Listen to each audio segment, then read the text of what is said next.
The views and opinions expressed in this podcast are those of the hosts and guests and do not necessarily reflect the official policy or position of the podcast platform, its affiliates, or even the hosts. The information provided is for general informational purposes only and should not be taken as legal, financial, or professional advice. The host and guests are not liable for any errors of omission in the content, nor for any losses, injuries, or damages arising from the use of the information provided. Listeners are encouraged to seek professional advice relevant to their specific circumstances.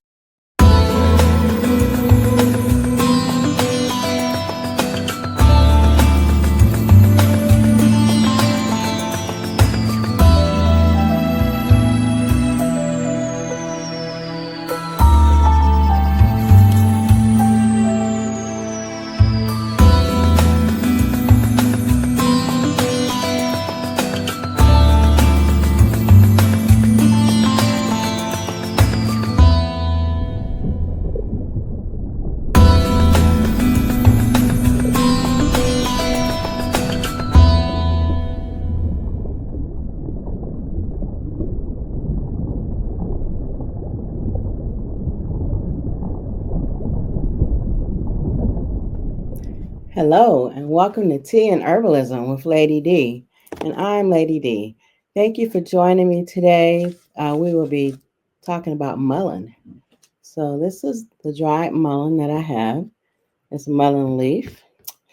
The Latin name is Verbascum faspus, and it is in the Scrophulariaceae family. Yes, I laughed at myself because that's a long word. It's weird. So, figwort or snapdragon family. The common name is flannel plant and velvet plant, and that is because it's soft and fluffy. So I'll show you a piece. Mullein is soft and fluffy. And if you were camping and you saw a mullein plant and you used the restroom in the woods, a lot of people use it as toilet paper. So you can take a mullein leaf and take care of your business.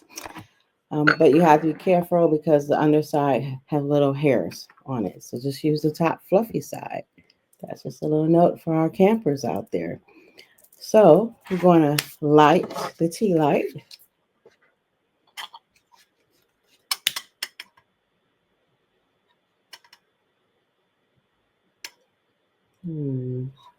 This tea light wants extra attention. Okay. Success. So I think I'm going to use 2 to 4 teaspoons of mullein for the tea. I'm not sure, but you all know about my tea bloom teaspoon. Perfectly measures out a teaspoon or heaping teaspoon, whatever you like. So that's 1. I'm gonna put it in here.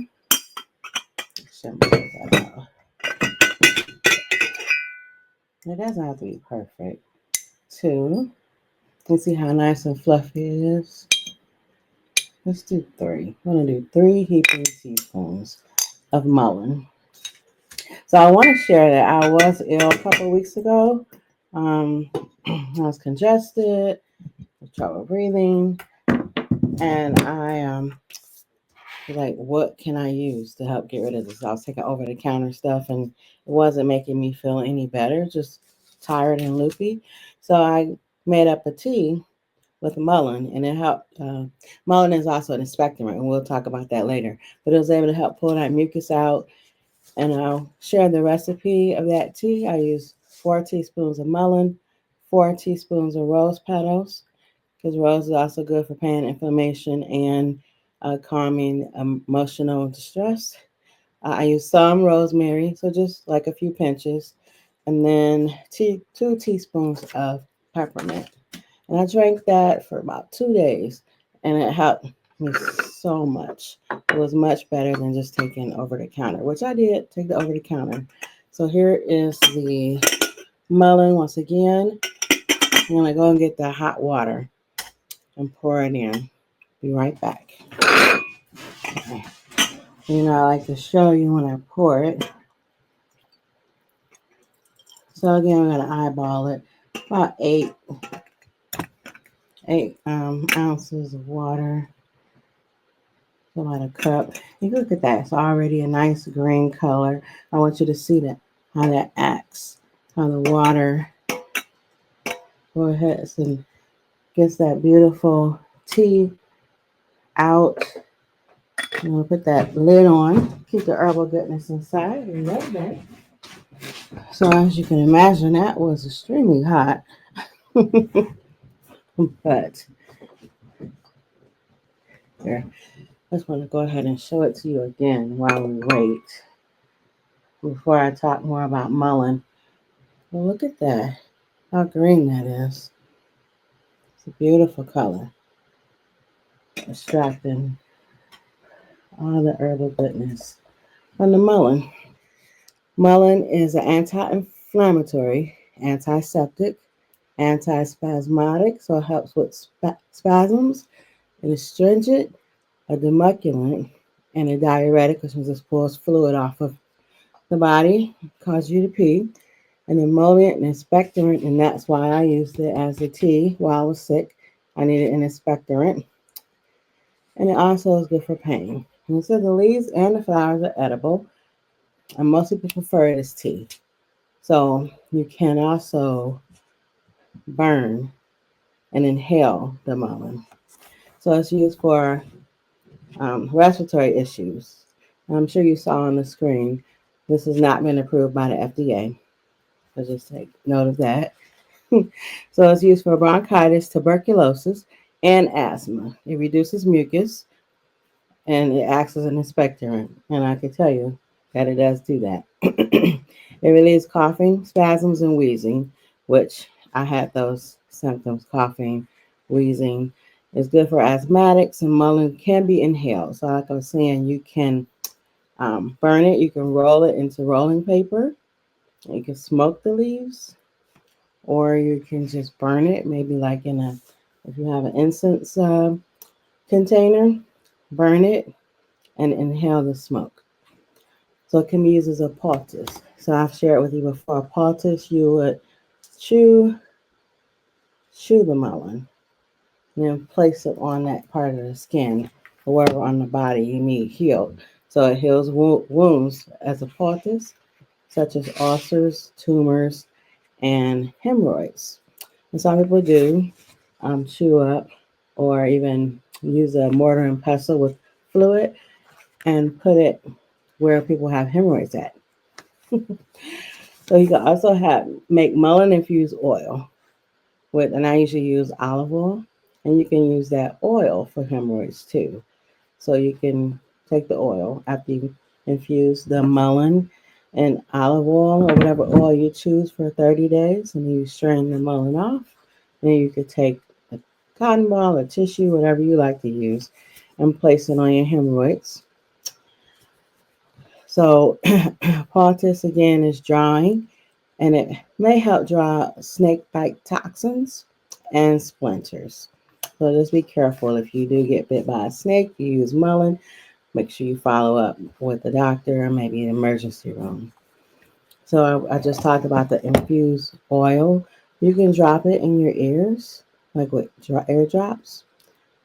It says to treat both ears are best, but make sure you don't have a hole in your eardrum because you wouldn't want that oil to go through into your ears. Okay, further down. And the flowers are a bactericide. So we'll put up a picture of mullein, and at the very top is where those yellow flowers would be growing. It's quite a beautiful plant. And again, don't use the eardrops if your eardrums are punctured. And you can use a mullein infusion for cramping. So drink the tea if you have cramps, like period cramps or any other type of cramping. The oil is good for spasms, so you can take that oil and rub it wherever you're having a spasm at, and it should help stop that spasm. And then if you have GI issues, because I found the tea to be quite helpful while I was ill. You know, a lot goes on when you're not feeling good. With the GI issue, if you use the root, it can help get rid of intestinal worms and other GI issues. but the plant can help get rid of GI issues and soothe that GI tract as well. So if you did have access to mullein plants, which I saw one I wanted to acquire, but I don't know how legal that would have been because of where it's at. But anyhow, I don't have a mullein plant. But if you had access and you had a mullein plant, harvest it during the second year. So don't harvest it through the first year. I'm still laughing at myself because of where that plant was at. And I still think about like, I want that plant. But anyhow, Known and Loved by Denise, where everything is handmade in small batches. You can reach me at my Etsy website or at my email address and place your order. I'm also known as Lady B. Thank you.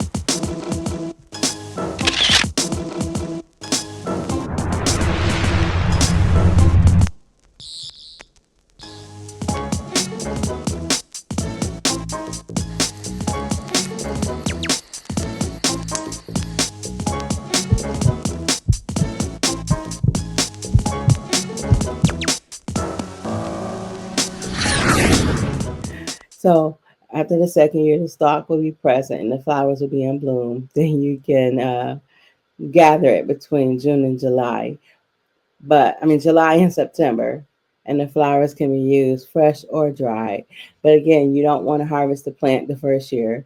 You want to wait till that second year to harvest off that plant. Yes, I am still laughing about me making a plot to steal a plant from a place I probably would get in trouble from doing it. So between us, I'm not gonna steal that plant. Okay, I probably would already had it.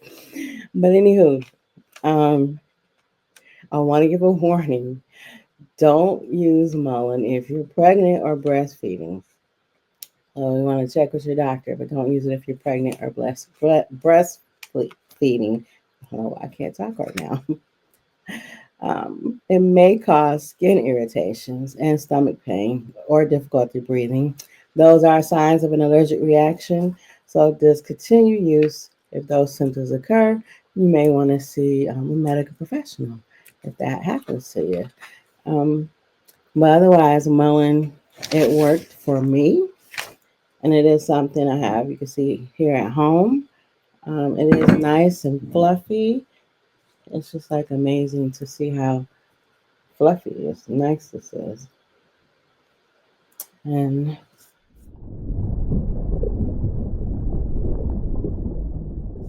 I would say that the tea is ready. So before we talk about the tea, or share the tea actually, I want to show you this tea set. It's beautiful. It's my Harmony House. And this is the Sheraton. I am selling them on my eBay page. But this is from 1959. And it was discontinued in the 1960s. So they no longer make these. But if you like this teacup and saucer, you can purchase it from my eBay shop. I can post that for you. And this is the beautiful teapot, which is not for sale, but the teacups and saucers and other plates are. But isn't that beautiful? All the silver going through. And it's from 1959. Isn't that amazing? From 1959.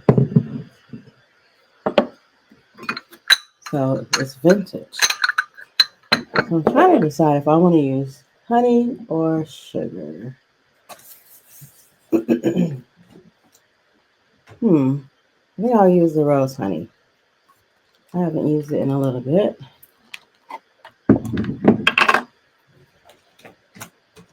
So I'm going to, as usual, push the rose petals to the side because I want to get to that honey. And I'll more than likely have some rose petals in the tea, which does not bother me. I like that. Look at how thick that is. It does not want to come off the spoon. And I've shared before, I just keep refilling this. When the honey gets low, I just pour more honey in, and then the petals rise to the top, meaning it infuses itself into the honey. And that's fabulous. It tastes so good. So, what we're going to do, we're going to pour it from the other teapot into this one. And it does have, I don't know if you can see it. Oh, yeah, a little bit. These strainer marks. So if you were to put loose leaf tea in here, I wouldn't. But if you wanted, you could put loose leaf tea in there, and then it'll strain it away. Or maybe you had strained tea, and maybe it was a little bit of plant matter in there. You want to pour it in, and it just strain the rest off. Whatever you like to do. But personally, I wouldn't put loose leaf tea in this vintage teapot from 1959. That's just me. So let's see. You hear that?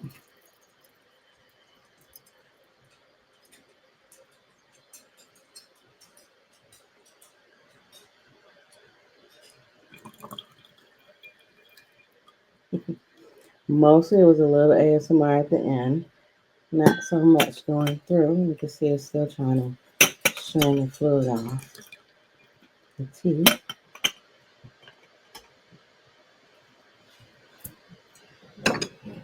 It's a beautiful color.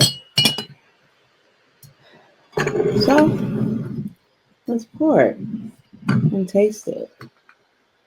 Again, this is Mullein. If you're just joining, Mullein tea. It's good for the lungs. Opens up the lungs. It's an expectorant. Pulls the mucus off the lungs. It helps with pain. If you had intestinal parasites, you could brew the. I'm thinking you can see me. You can brew the roots, so you could take the roots and boil them, and to help with the intestinal parasites. But I have a feeling that using the leaves could help you with parasites also, as it's still a part of the plant. I'm being summoned by my dog. I'm just trying to stir the honey in, because you saw how thick it was. I'm just trying to get that honey to disperse throughout the tea. Okay. Show you if I can. Let me see. I can. There we go. Isn't that beautiful color? It's extremely hot. So it started out more green, and now it's like a brownish color. It's probably from the tannins. I'm just pulling the rose petals off. All right, let's try it.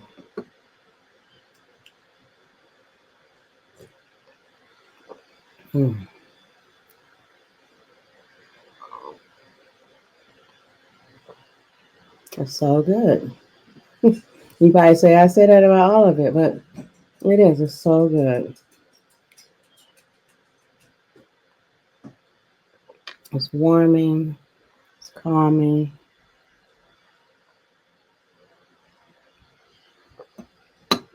And I do want to share it with a friend.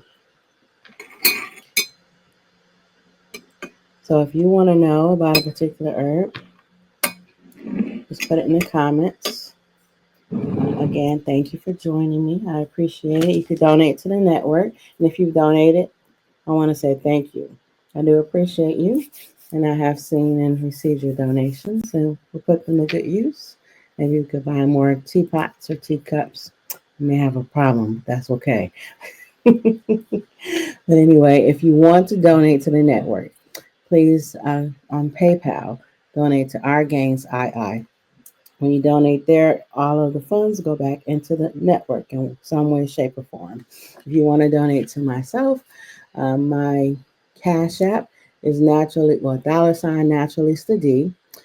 And, I've already shared I'll buy more herbs. Like I bought more peppermint because I had just a smidge.